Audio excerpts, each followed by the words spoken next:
Hello, बच्चों. So let's read our question, and that is, what different criteria would you choose to classify people that you meet often? अब हमें इस question में ये बताना है कि जिन लोगों से हम रेगुलरली या ऑफनली मिलते हैं, अगर हमसे कोई बोले without knowing the system of classification, अभी हम उसका साइंटिफिक वे साइड में रख देते हैं. हमें यहाँ पे सिर्फ ये कहा जा रहा है कि भाई आप जिनसे मिलते हो, अगर आपको बोला जाए कि उनको क्लासिफाई करना है तो आप कैसे क्लासिफाई करोगे, क्या क्राइटेरिया हो सकते हैं जिनको आप यूज करके उनको क्लासिफाई कर सकते हैं. So let's start our answer. और अगर हम क्लासिफिकेशन की बात करें तो जो सबसे पहली चीज हम एज अ क्लासिफिकेशन यहाँ पे यूज कर सकते हैं, बिकॉज हम यहाँ पे अपनी सोशल लाइफ में रह रहे लोगों का क्लासिफिकेशन कर रहे हैं. तो हमारे पास जो सबसे इंपॉर्टेंट चीज होती है, जो लोग बहुत कॉमनली यूज करते हैं, वो होता है जेंडर. यहाँ पे हम कंपैरिजन भी करेंगे कि कैसे हम अपने एक सोशल क्लासिफिकेशन को अपने साइंटिफिक क्लासिफिकेशन से कंपेयर कर सकते हैं. जैसे मैंने आपको बताया कि यहाँ पे हम जेंडर की बात कर रहे हैं, तो जेंडर जो होता है वो जनरली मेल या फीमेल होता है, चाहे आप प्लांट्स की बात करें चाहे एनिमल्स की बात करें. एंड सेम थिंग हम साइंटिफिक क्लासिफिकेशन में यूज करते हैं for the kingdom, that there is plant, there is animal.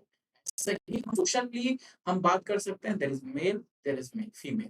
सी हम क्योंकि साइंटिफिक कैरेक्टरिस्टिक्स के बेसिस पर उसको नहीं यूज कर सकते, क्योंकि कैरेक्टरिस्टिक्स तो दोनों में सिमिलर होती है, बट अगर हम सोशल लाइफ के बेसिस पर यूज करें तो जेंडर एक बहुत इंपॉर्टेंट चीज है. बिकॉज अगर हम मेल के साथ बात कर रहे हैं, अगर हम फीमेल के साथ बात कर रहे हैं, तो हमारे जो एक्सप्रेशंस है, हमारा जो वे ऑफ टॉकिंग है, वो डिफरेंट हो जाता है.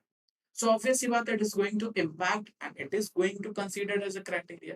हम इसे क्यों ऐसा क्राइटेरिया नहीं कंसीडर कर सकते, it is a criteria. So let's say this is a kingdom here.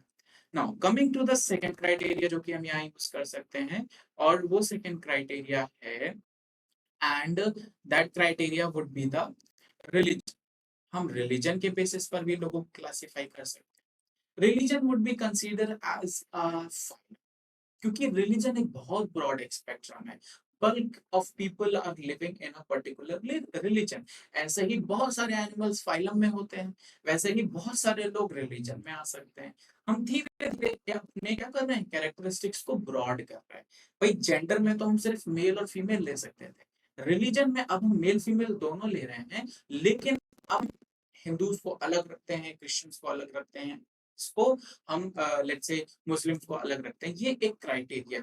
हम अपनी सोशल लाइफ में इसको एज अ कंसीडर नहीं कर सकते, because we generally consider them as a human. But still क्योंकि हम यहाँ पे कैरेक्टरिस्टिक्स की बात कर रहे हैं, तो हम इसे यूज कर सकते हैं. Then come to the third characteristic that we can use here, and that is कि हम जो है यहाँ पे किसी भी इंसान का जो रीजन है, या उस इंसान का जो ओरिजिन है, हम उसको भी यूज कर सकते हैं. भाई वो कहाँ रहता है और वो किस ओरिजिन का है, वो भी तो एक बहुत इंपॉर्टेंट चीज है. लाइक अगर कोई इंसान अमेरिकन है, अगर कोई इंसान अफ्रीकन है, कोई इंडियन है, ये उसका ओरिजिन है, ये उसका रीजन है जहाँ पे वो रहता है, और उसके हिसाब से उसकी कैरेक्टरिस्टिक्स होती है. तो ये हमारे लिए क्लासिफिकेशन का क्राइटेरिया हो जाता है. लेट्स से कि हम नेक्स्ट क्राइटेरिया क्या यूज करते हैं यहाँ पे, एंड हम easily education as a criteria use कर सकते हैं.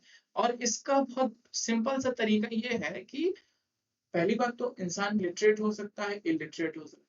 उसके बाद जो लोग लिटरेट हैं, हम उनको डिवाइड कर सकते हैं कि भाई कुछ लोग साइंस के एरियाज में हैं, कुछ लोग मैथ्स के एरियाज में हैं, कुछ लोग कॉमर्स के एरियाज में हैं. हम इलिटरेट को भी यूज कर सकते हैं. जरूरी नहीं है कि हर इंसान जो है वो एज अ लेबर वर्क कर रहा है या कुछ और वर्क कर रहा है, उसमें भी डिविजन है सारे. और ये हमारे लिए क्या है, एक क्राइटेरिया है. See I am trying to put up the scientific theory behind this, कि हम कैसे इन चीजों को भी साइंटिफिकली यूज कर सकते हैं, क्योंकि ऐसे ही हमारा क्लासिफिकेशन बना है. जिन साइंटिस्ट ने क्लासिफिकेशन बनाया है, उन्होंने ऐसे ही छोटी छोटी चीजों को यूज किया था, जो कि हम यहाँ पे एज अ ऑप्शन या हम यहाँ पे एज अ कंसीडर कर रहे हैं. और थर्ड और फिफ्थ चीज जो कि हम अगेन यहाँ पे कंसीडर कर सकते हैं एज अ इंडिविजुअल, वो होती है हॉबीज. कि भाई हम किसी को हॉबीज के बेसिस पर भी क्लासिफाई कर सकते हैं, कि भाई हमको एक ऐसा इंसान पसंद है, जैसे I like to draw the sketches, तो मेरे को वो इंसान ज्यादा पसंद आएगा जिसको स्केच बनाना पसंद है. So that would be the classification criteria for me. So ऐसे ही हम क्या नाम है साइंटिफिक क्लासिफिकेशन में भी यूज करते हैं. And then you can also classify the people with their caste, and furthermore you can use many things for the classification without properly thinking about it. These are the very common things that we oftenly use. ये बहुत common चीजें हैं जो हम अपने आसपास या हम सबकॉन्शियसली यूज करने लगते हैं क्योंकि ये हमारे अंदर इनबिल्ट होता है. बट साइंटिफिक क्लासिफिकेशन जो होता है वहाँ पे कैरेक्टरिस्टिक्स देखने रहते हैं, हमें उनको डिटेल्ड वे में समझना होता है. इसीलिए मैंने आपको यहाँ पे कंपेयर करके बताया कि आप क्या कर सकते हैं. आप जेंडर को एज अ किंगडम कंसीडर कर सकते हो, आप रिलीजन को एज अ फाइलम कंसीडर कर सकते हो, आप रीजन या ओरिजिन को एज अ क्लास कंसीडर कर सकते हो, आप एजुकेशन को एज अ ऑर्डर कंसीडर कर सकते हो. We can do that, we can compare it. So that is how, or that is way, this is the way जो हम यहाँ पे यूज कर सकते हैं to choose to classify people that we meet often. I hope this answer will help you. Thank you.